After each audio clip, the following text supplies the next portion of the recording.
नमस्कार, स्वागत है आपका सीएसजीएमयू न्यूज़ के खास कार्यक्रम सीएसजीएमयू संवाद में। मैं हूं कीर्ति शर्मा। कानपुर, काशी और कलकत्ता ये तीनों शहर हिंदी पत्रकारिता के संगम हैं। यह अभूतपूर्व है। यह कहना है बनारस हिंदू विश्वविद्यालय के पत्रकारिता एवं जनसंचार विभाग के अध्यक्ष प्रोफेसर ज्ञान प्रकाश मिश्र का। प्रोफेसर मिश्र हिंदी पत्रकारिता के 200 साल पूरे होने के मौके पर छत्रपति शाहू जी महाराज विश्वविद्यालय कानपुर के पत्रकारिता एवं जनसंचार विभाग में उदंड मार्तंड से एआई युग तक 2 सदियों का महासंवाद विषय पर अपने विचार पेश कर रहे थे। आइए विचार गंगा की 7वीं कड़ी में आपको सुनवाते हैं बनारस हिंदू विश्वविद्यालय काशी के पत्रकारिता एवं जनसंचार विभाग के अध्यक्ष प्रोफेसर ज्ञान प्रकाश मिश्र के विचार। ये मेरा सौभाग्य है कि आज मैं छत्रपति शाहू जी महाराज विश्वविद्यालय के प्रांगण में आया हूँ और मुझे कुछ कहने का अवसर पत्रकारिता एवं जनसंचार विभाग ने प्रदान किया है। हिंदी पत्रकारिता के 200 वर्ष, इसको लेकर के देश भर में एक विमर्श चल रहा है, एक लगातार चिंतन प्रक्रिया चल रही है। जगह जगह संगोष्ठियां, सेमिनार आयोजित हो रहे हैं। मेरा कहना यह है कि मैं जिस नगर से आता हूं, काशी से, वहां भारतेंदु बाबू हरिश्चंद्र, जिन्होंने स्वदेशी, स्वावलंबन, स्वप्रेम, स्वभाषा, स्वधर्म, स्वसंस्कृति, इन सब को लेकर के बहुत सारा काम किया और हिंदी पत्रकारिता को लेकर के भी उनका बहुत बड़ा योगदान रहा।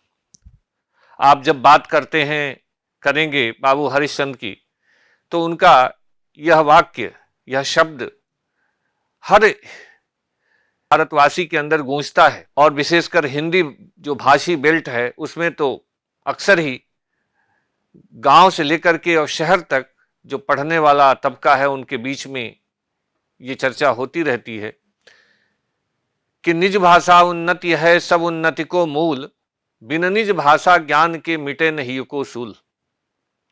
वास्तव में ये सच्चाई है कि अगर हिंदी नहीं होती तो शायद यह देश कुछ दिन और गुलाम रहा होता। जो हिंदी धारा के कवि थे, जो लेखक थे, जो साहित्यकार थे, जो उपन्यासकार थे, जो पत्रकार थे, उन्होंने हिंदी को लेकर के, हिंदी के माध्यम से पूरे देश के अंदर जहां हिंदी भाषा बोली जाती थी वहां और जहां नहीं बोली जाती थी वहां भी, उन दोनों जगहों पे बहुत सारा काम किया। और आप सब जानते हैं कि स्वभाषा ही एक ऐसी चीज होती है जो अंदर की भावनाओं को प्रकट करने का सबसे सुंदर, स्वच्छ और वहां तक पहुंचने का एक आसान माध्यम होती है। हिंदी को लेकर के भी ऐसा ही हुआ। आप जब देवकी नंदन खत्री के चंद्रकांता की बात करेंगे तो वो हिंदी, जिसको वो उपन्यास जिसके लिए लोगों ने, लाखों लाखों लोगों ने हिंदी को सीखा, हिंदी को पढ़ना, जानने का प्रयास किया है। और ऐसे ही जो आपके देखेंगे कि जो फिल्म है, हिंदी फिल्में हैं, उनका भी बहुत बड़ा देश की आज़ादी में योगदान रहा है।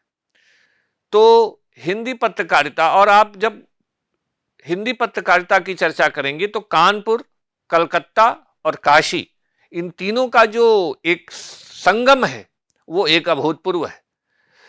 कानपुर से उठा ज्वार कलकत्ता पे जाकर के एक और तूफान का रूप लेता है और फिर उसने वो जो परिवर्तन की लहर चलाता है वो काशी होते हुए पूरे देश में फैलती है और धीरे धीरे हिंदी पत्रकारिता के माध्यम से लोगों के अंदर जागरूकता आती है और देश आजाद होता है। तो इतना बड़ा काम हिंदी पत्रकारिता ने किया है, हमें गर्व है।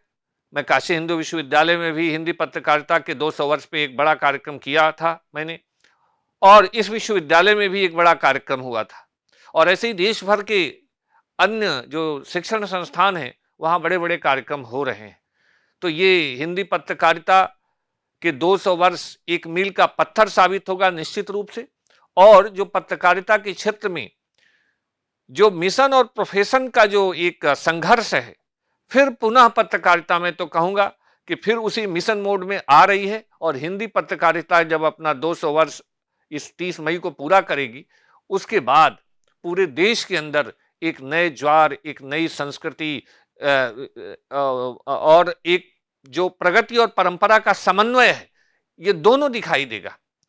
और इस देश के प्रधानमंत्री, यशस्वी प्रधानमंत्री, इस देश का जो भविष्य 2047 देख रहे हैं, वो बिना हिंदी पत्रकारिता के पूर्ण नहीं होगी, ये तय है। और इन्हीं शब्दों के साथ मैं अपनी वाणी को विराम देता हूं। बहुत बहुत धन्यवाद। CSGMU संवाद में फिलहाल इतना ही। संवाद की अगली कड़ी का कीजिए इंतजार। तब तक के लिए मुझे दीजिए इजाजत। नमस्कार।